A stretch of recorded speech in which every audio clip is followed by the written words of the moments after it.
KERR9000'S game room. Hi, it's KERR9000 back here reviewing a SNES game again, and the game I'm reviewing, as you'll know from clicking on this, is Super Pinball Behind the Mask, a pinball simulator for the Super Nintendo Entertainment System that was released in 1994 in North America and Japan.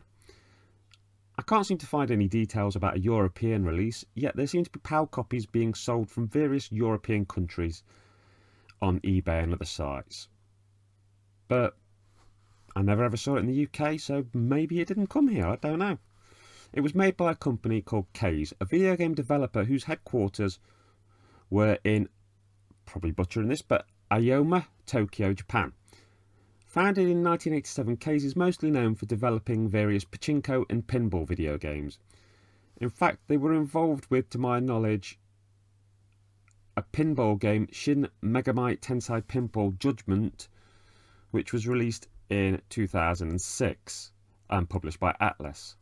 As far as I know, they still exist. They've just diversified into areas such as the development of websites, IT consultation, and the cell phone industry. But this Shin Megami Tensei Pinball was the last game I could see they did.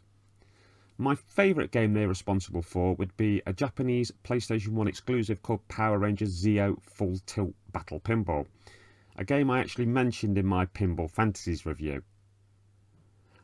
When I did the Pinball Fantasies review, I had no idea that Super Pinball Behind the Mask even existed, but learning that it did and who had made it, it was obviously something I was excited to gain, especially as it only cost me £2 for a loose cartridge, including postage. Okay, so to get into the actual game a little bit, Super Pinball Behind the Mask features 3 different tables: a clown-based one called Jolly Joker, a pirate one called Blackbeard and Iron Man, and a fantasy one called Wizard. All of the tables are shown in a way where you can see the whole table on the screen without the need for any scrolling.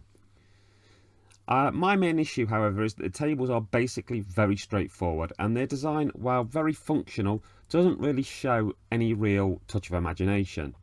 The ball physics are good and the controls are pretty much perfect, but it's just not that interesting a game in the long run, I'm afraid.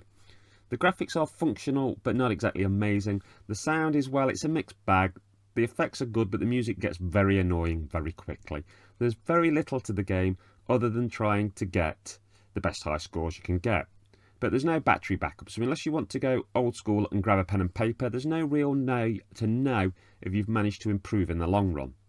I suppose emulators, save states, all that would account for this, but if you're playing on real hardware, that's a limitation I feel you should know about. I guess I've ended up at the same point I did when I reviewed my last pinball game. I can't call it a bad game. I can recognise that it does some things well, but ultimately, in this particular genre of games, you're much better if you're looking at 16-bit gaming, looking at the Mega Drive and what that machine has to offer. Having rated Pinball Fantasies as a 6 out of 10 and feeling that while decent, this game is not as good as that one, I feel I have to give it the very average score of 5 out of 10. No, it's not a bad game, but there are a lot of better games out there. I've seen a fair few copies of this on eBay and other places, but they're seldom being sold from inside the UK. If you want a PAL copy, they seem to be going for around £8 after postage when I last had a look, with Japanese copies being a little cheaper. But then, as they're coming from outside of the UK, there's the extra waiting and such. And for this title, I just don't think it's worth it. If you see one for cheap as I did, then jump on it. It's a perfectly playable game, just not something to get excited about or going out of your way to try and get. If you do, however, get a chance to try Power Rangers Zeo Full Tilt Battle Pinball, then I strongly recommend that you do that.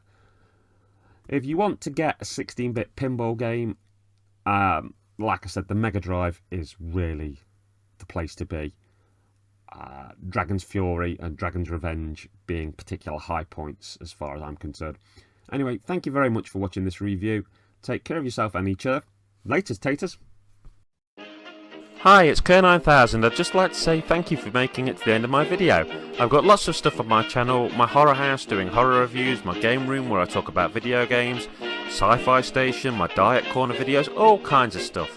I can also be found on the Retro Gamer U forum and the J Arcade forum, which are both great places full of great people and some great video game conversations. At the end of this video there'll be a little icon to tick if you want to subscribe, a link to a video and a link to one of my playlists. I'd also like to recommend the wonderful talented Just Jessica 1988 on TikTok, who does a lot of diet videos and is my supportive partner. Thank you once again for watching my video, and particularly if you follow me, thank you for all of your support. Have a great rest of your day. Laters, taters.